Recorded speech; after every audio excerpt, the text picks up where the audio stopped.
Hello everyone, मैं विकास कुमार आप सभी का स्वागत करता हूं विद्यागिरी के इस परिवार में। विद्यागिरी चैनल अभी आप लोग देख रहे हैं यूट्यूब पर, और हमारे अपना ऐप भी है जो कि विद्यागिरी प्ले स्टोर पर सर्च कीजिएगा तो मिल जाएगा। आज की इस वीडियो में हम लोग शुरू करने वाले हैं संस्कृत, और जो कि आपके बिहार बोर्ड में 100 मार्क्स का आता है। तो 100 मार्क्स का आता है, उसके लिए आपको कोई भी प्रैक्टिकल या फिर कोई दूसरी चीज़ों का ज़रूरत नहीं है। 100 में 100 आपके आ जाएंगे परीक्षा में ही, ठीक है। तो ये जानना ज़रूरी है कि ये 100 मार्क्स आते कहाँ से हैं और उसकी तैयारी हम कैसे करें। तो ये वीडियो आपके लिए परिचय है कि हम लोग कैसे तैयारी करेंगे और कैसे आप अपना 100 में 100 ला सकते हैं। तो इस वीडियो के अंत तक जरूर बने रहिएगा। तो शुरू करते हैं। शुरू करने से पहले हम लोग एक कोर्स का छोटा सा इंट्रो ले लेते हैं। हम लोग कोर्स लेकर के आपके लिए क्रैश कोर्स, जो कि 2026 के बिहार बोर्ड के बच्चों के लिए टारगेटेड है, और इसका कीमत मात्र 999 रुपया रखा गया है, ठीक है। तो बिना देर किए हुए आप विद्यागिरी ऐप डाउनलोड कर सकते हैं प्ले स्टोर पर जा करके। अभी आप लोग यूट्यूब पर देख रहे हैं, और यहाँ पर भी आप बने रहिए, और यहाँ पर भी वीडियोस आते रहेंगे। उसके साथ साथ हम अपना टेलीग्राम ग्रुप भी है विद्यागिरी, इस वीडियो के डिस्क्रिप्शन में दिया हुआ है, आप वहाँ पर ग्रुप ज्वाइन कर सकते हैं और वहाँ से आप नोट्स वगैरह पा सकते हैं। तो देर किस बात की, जुड़िए इसमें, और बाकी सारे विषय की आपकी तैयारी कराई जाएगी। सभी एक्सपर्ट टीचर हैं जो कि आपको सभी विषय में आपको मदद करेंगे, ठीक है। तो चलते हैं, शुरू करते हैं कि 100 मार्क्स कहाँ से आने वाला है, ठीक है। तो अगर आप देखिएगा, ये बिहार बोर्ड का ऑफिशियल सिलेबस है, बिहार बोर्ड के वेबसाइट से हमने उठाया है। तो इसी को हम ध्यान में रखते हुए बिना कुछ चेंज किए हुए समझा देते हैं। तो इसको समझने का कोशिश करते हैं। तो ये अपना पीयूषम अपना किताब का नाम है, ठीक है, जो कि हमारे ग्रेड 10th का संस्कृत का मेन किताब है, ठीक है। अब इसमें आप देखिएगा कितने चैप्टर है, टोटल 14 चैप्टर है, ठीक है। 14 चैप्टर है, और इस 14 चैप्टर में से कितने मार्क्स कहाँ आने वाले हैं। तो आप जानते हैं कि 50 मार्क्स का आपका ऑब्जेक्टिव रहता है, ठीक है, और 50 मार्क्स का आपका सब्जेक्टिव रहता है, ठीक है। ये आप जानते हैं।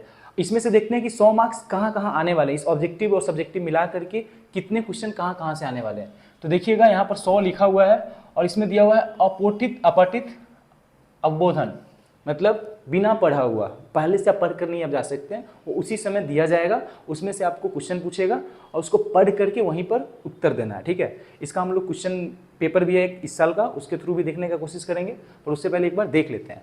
फिर उसके बाद है रचनात्मक कार्यम, मतलब पत्र लेखन, निबंध लेखन, ये सब चीज़ों का आपको 15 मार्क्स आता है। फिर उसके बाद इसमें आपको बांट करके भी दिया है कि पत्र लेखन 4 नंबर का आएगा, 8 नंबर का, और अनुच्छेद लेखन 7 नंबर का आएगा, ठीक है। तो 8, 7, 15। उसके साथ साथ है हमारे पास अनुप्रयुक्त व्याकरणम, ठीक है। तो व्याकरण पाठ, ठीक है, जिसको ग्रामर बोलते हैं, उससे आएगा आपको 24 नंबर का। तो ये बहुत ही महत्वपूर्ण भाग है, और इसके लिए भी हम लोग आपको सारे टॉपिक्स को जरूर पढ़ाएंगे।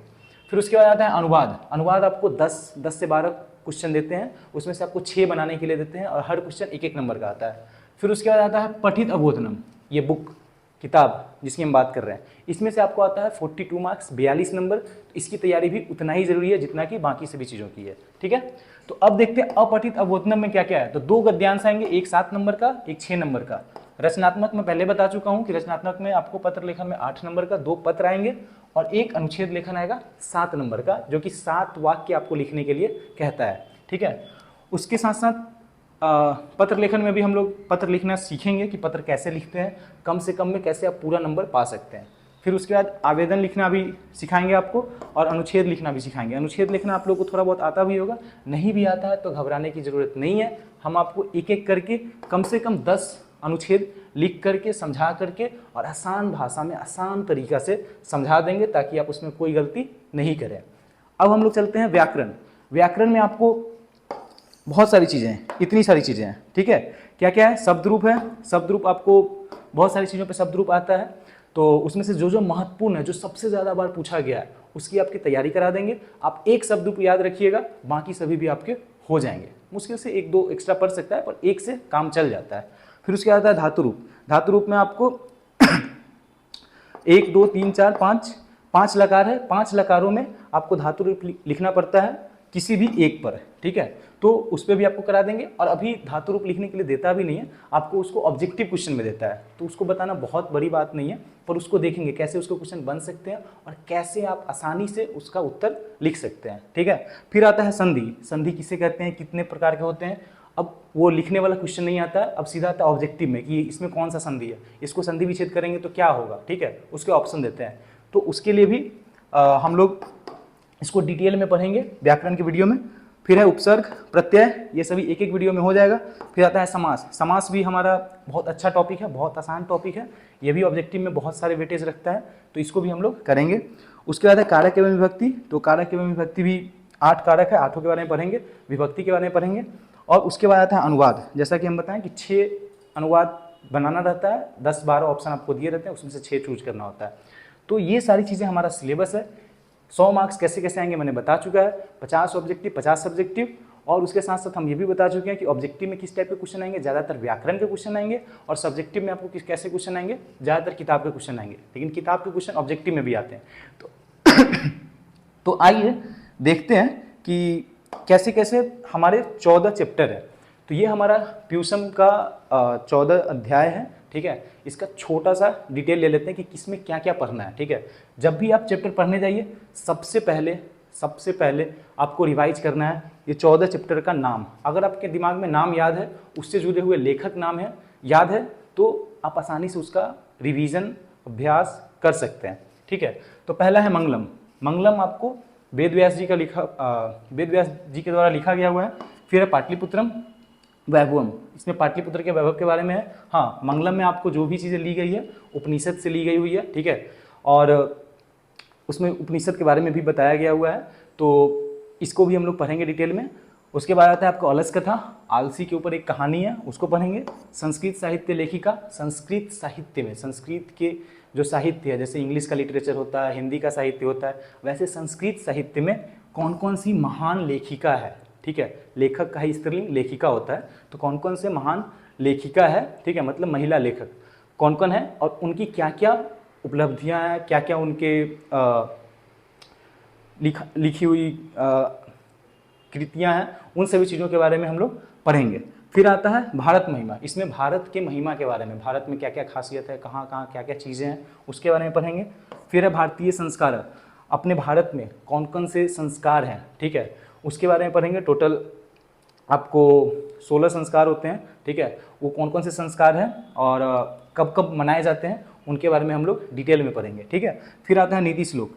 नीति श्लोक जिसमें आपको नीति के बारे में, अच्छे बुरे चीज़ों के बारे में बताया जाता है, क्या चीज़ों को आपको अपनाना चाहिए, क्या चीज़ों को आपको त्यागना चाहिए। ठीक है, जैसे काम, क्रोध, लोभ, इन सब चीज़ों को हमें त्यागना चाहिए। ठीक है, अच्छाई चीज़ों को सीखना चाहिए। तो इन सब चीज़ों से रिलेटेड नीति श्लोक है, जो कि काफ़ी इंटरेस्टिंग, काफ़ी मज़ेदार है, उसको भी हम लोग बहुत डिटेल में आसानी से समझेंगे। ठीक है, फिर आता है कर्मवीर कथा। जैसा कि नाम ही है, कथा का मतलब होता है कहानी। ठीक है, तो कहानी किसका, कर्मवीर का, एक कर्म करने वाले वीर पुरुष का कहानी है, उसके बारे में हम लोग पढ़ेंगे। फिर आता है स्वामी दयानंद। स्वामी दयानंद जो कि एक बहुत ही अच्छे समाज सुधारक है, उनके बारे में एक पूरा ही जीवनी है, या फिर छोटा सा समझिए उनकी जीवनी का छोटा सा अंश लिया गया हुआ है। फिर आता है मंदाकिनी वर्णम। मंदाकिनी नदी का नाम है, किस नदी का नाम है, गंगा नदी का नाम है। ठीक है, तो उस नदी के बारे में विशेषता है, और वो कहाँ से कहाँ बहती है, कहाँ कहाँ मतलब अपनी सेवा प्रदान करती है, उन चीज़ों के बारे में दिया गया हुआ है। फिर है व्याघ्र पथिक कथा। व्याघ्र का मतलब होता है बाघ, पथिक का मतलब होता है मुसाफिर। तो बाघ और मुसाफिर के बीच में एक कहानी है, कथा का मतलब कहानी। उस कहानी में क्या है, बहुत ही मज़ेदार कहानी है, इसमें हंसी भी लगने वाली है, मज़ा भी आने वाला है। ठीक है, तो उस कहानी को पढ़ेंगे। फिर है कर्णस्य दानवीरता। कर्ण की दानवीरता के बारे में है कि कर्ण कितना दानवीर था, कैसे उसने अपने कवच कुंडल को सिर्फ किसी के मांगने पर दे दिया। अभी के ज़माना में आप देख रहे हैं लोग इतने लालची है कि खून पसीना तक नहीं देते, ये तो खैर बहुत ही बड़ी बात है। ठीक है, तो उस चीज़ों के बारे में। फिर है विश्व शांति।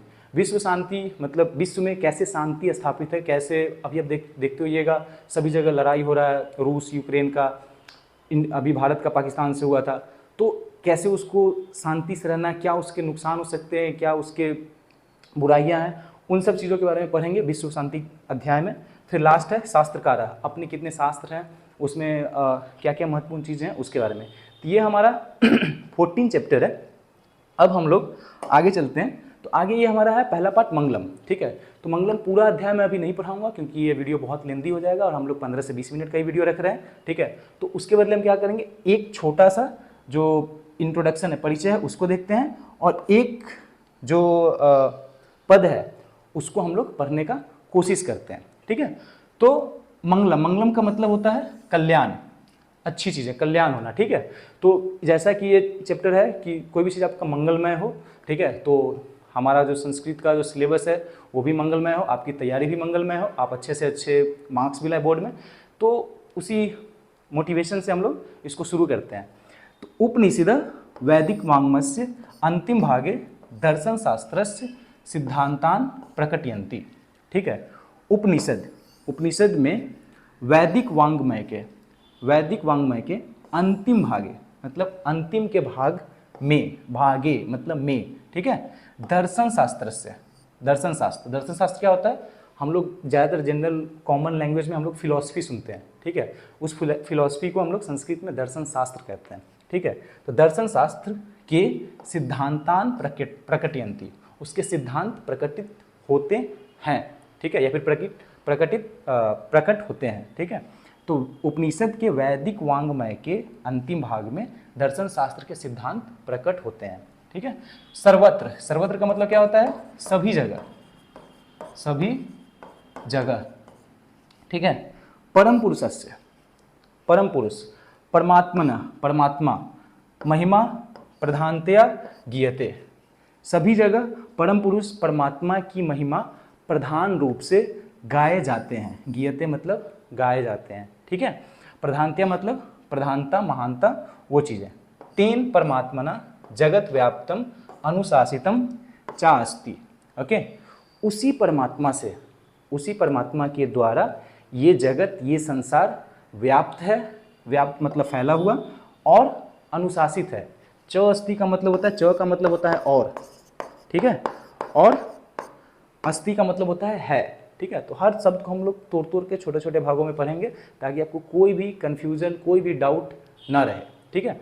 तो व्याप्त है और अनुशासित है, ठीक है, मतलब उसी परमात्मा के द्वारा ये हवा चल रही है, ये धरती इतनी संतुलित है, हम लोग चल पा रहे हैं, जा पा रहे हैं, आ पा रहे हैं, तो उसी परमात्मा के द्वारा ये जगत पूरा व्याप्त है और अनुशासित है। अनुशासित मतलब डिसिप्लिन, ठीक है। उसके बाद स एव, स का मतलब होता है वह, एव का मतलब होता है ही, वह ही सर्वेशाम तपसाम परम लक्ष्यम, सभी, सर्वेशाम का मतलब होता है सभी, तपसाम का मतलब होता है तप, जो ऋषि मुनि तप करते हैं। हम लोग भी अभी नया मॉडर्न ज़माना में योगा, मेडिटेशन जो कहते हैं, तपस्या के अंदर ही आता है, ठीक है। तो वो सभी तप के परम लक्ष्य, जो अंतिम लक्ष्य, जो मेन होता है ना, जैसे अभी आपका बोर्ड में क्या मेन मोटिव है, अच्छे से अच्छे मार्क्स लाना, अच्छे से अच्छे तरीके से बोर्ड पास करना ताकि आप आगे की पढ़ाई अच्छे से कर सके। लेकिन इसका भी एक अंतिम लक्ष्य है कि आप पढ़ाई करके जॉब कर सकते हैं, पढ़ाई के साथ साथ आप समाज की सेवा कर सकते हैं, अच्छे से आपको समाज के बारे में, अच्छी बुराई के बारे में जानकारी मिलेगा, तो बहुत सारे फायदे हैं। लेकिन अंततः आपको क्या चाहिए, अच्छे ज्ञान होना चाहिए, आपके अच्छे ज़िंदगी में अच्छे आचरण होना चाहिए, अच्छी संगति होनी चाहिए, सही गलत की पहचान होनी चाहिए। इन सब चीज़ों के लिए ही हम लोग पढ़ाई करते हैं। तो वैसे ही है कि परमात्मा ही सभी तपों का अंतिम लक्ष्य है, परम लक्ष्य है, सबसे ऊपर वाला लक्ष्य है, ठीक है। अस्मिन पाठे, इस पाठ में परमात्मा परा, परमात्मा के ऊपर उपनिषदाम, उपनिषद से पद्यात्मका, पद के रूप में पंचमंत्रा, 5 मंत्र संकलिता संति, संकलित है, लिए गए हैं। तो इस पाठ में उपनिषद से 5 मंत्र लिए गए हैं, ठीक है। तो मेरा मानना है कि हर शब्द आपको थोड़ा थोड़ा समझ में आया होगा। आप पहली बार वीडियो देख रहे हैं, मैं कहूँगा नहीं समझ में आए, पीछे जाइए, हर शब्द को मैं तोड़ तोड़ कर बोला हूँ, आप भी उसको कोशिश कीजिए वैसे ही समझने का। बाकी कोई भी दिक्कत हो कमेंट में ज़रूर बताइएगा, ठीक है। तो इस पाठ में 5 मंत्र उपनिषद से पद के रूप में, पद का मतलब कविता के रूप में, गद्य का मतलब कहानी के रूप में, तो कविता के रूप में 5 मंत्र लिए गए हैं, ठीक है। तो पहला मंत्र हम आपको बताते हैं, ठीक है। ये आपको लिया गया हुआ है ईशावास्य, ईशावास्य जो उपनिषद है उससे लिया गया। क्वेश्चन पूछा जाता है कि जो सत्य की बात होती है, मैं इसको पहले बताऊंगा फिर आपको समझ में आएगा कि सत्य की जो बातें होती है वो किस उपनिषद से ली जाती है या फिर किस उपनिषद में उसके वर्णन है, तो वह है ईशावास्य में, ईशावास्य उपनिषद में। ठीक है, तो पहला मंत्र अपना ईशावास्य में है, इसको समझते हैं। हिरण्मयेन पात्रेण सतस्य अपहितम मुखम तत्वम पुषान पावृणु सत्य धर्माय दृष्टये। ठीक है, हिरण्मयेन का मतलब होता है सोने जैसा, ज्योतिर्मय। ठीक है, तो सोने जैसा पात्रेन, पात्र का मतलब बर्तन, तो सोने जैसा पात्र से सत्यस्य अपहितम मुखम, सत्य का जो मुख है, सत्य का जो चेहरा है वो ढका हुआ है। सोने जैसे पात्र का मतलब यहाँ पर है जो भी हमारे सोने जैसी वस्तुएं हैं, जैसे धन संपत्ति, तो इन सब चीज़ों से क्या है, सत्य का मुंह ढका हुआ है। और जो महर्षि वेद व्यास जी हैं वो कहते हैं कि जो वो सत्य है उसको आप हमें दिखाइए। कैसे दिखाइए, तो तत्वम पुषन पावृणु, पुषन का मतलब होता है सूर्य भगवान। ठीक है, तो हे सूर्य, ठीक है, पुषन का मतलब होता है सूर्य, तो हे सूर्य तत्वम आप पावृणु। ठीक है, अभी आपको इसी साल में अपावृणु का मतलब भी पूछा गया।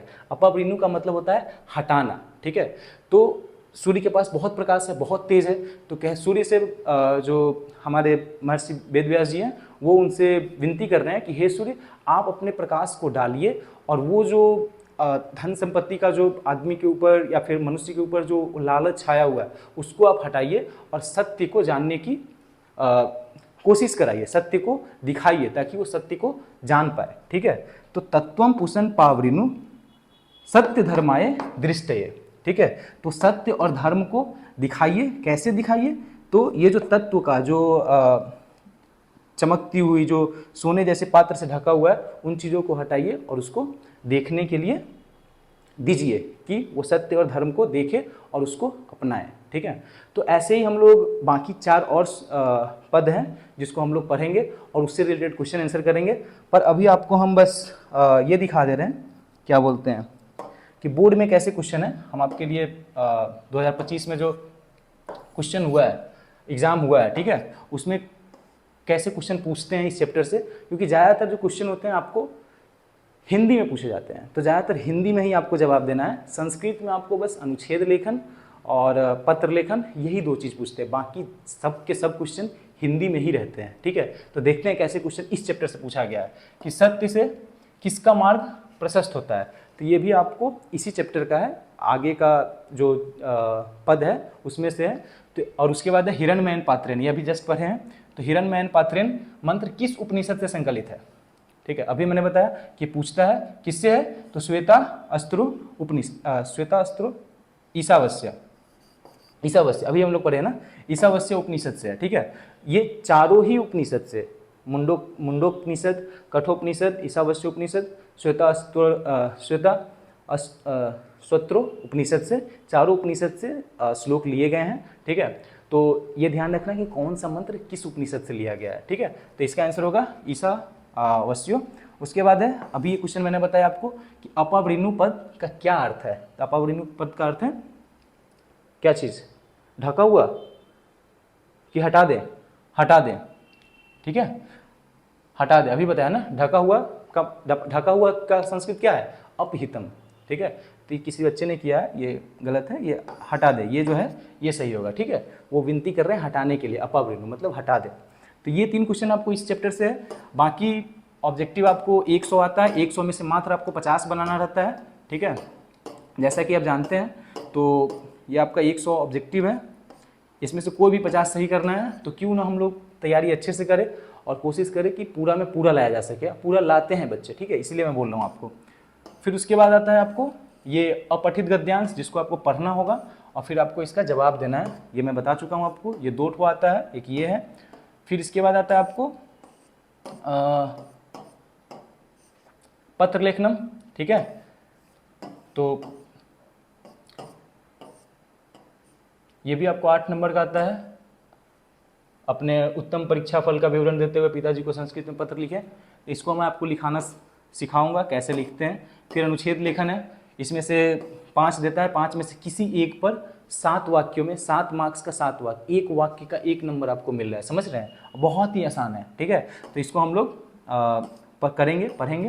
फिर है किसी 6 वाक्य को अनुवाद करें संस्कृत में। देखिए कितने दिए हुए हैं, क से लेके अंग कितना हुआ 5, च से लेके य कितना हुआ 5, 10 और 2 12, 12 में से 6 ही का अनुवाद आपको करना है। और बहुत ही आसान है, तुम कौन हो, ये तो बहुत ही आसान है, तो आप भी कर सकते हैं, है कि नहीं। तो इन सब को हम लोग सीखेंगे कि अनुवाद कैसे करना है। और उसके बाद है लघु उत्तरीय क्वेश्चन है। लघु उत्तरीय में देखिए सबसे पहला जो क्वेश्चन है क्या है, आत्मा के स्वरूप का वर्णन करें। जो हमारा अगला पद है वो मात्र इसी बारे में, आत्मा के बारे में है कि आत्मा के स्वरूप कैसा है, ठीक है। तो वो क्वेश्चन सीधा ही मंगलम चैप्टर से ही है, ठीक है। फिर उसके बाद है महान लोग संसार रूपी सागर को कैसे पार करते हैं, ये भी आपको मंगलम चैप्टर से ही है, ठीक है। तो ये है, तो 2 क्वेश्चन आपको इसमें से आ जाते हैं। बाकी बहुत सारे क्वेश्चन रहते हैं, इसमें से बहुत कम का आंसर देना रहता है, सिर्फ 8 का देना है।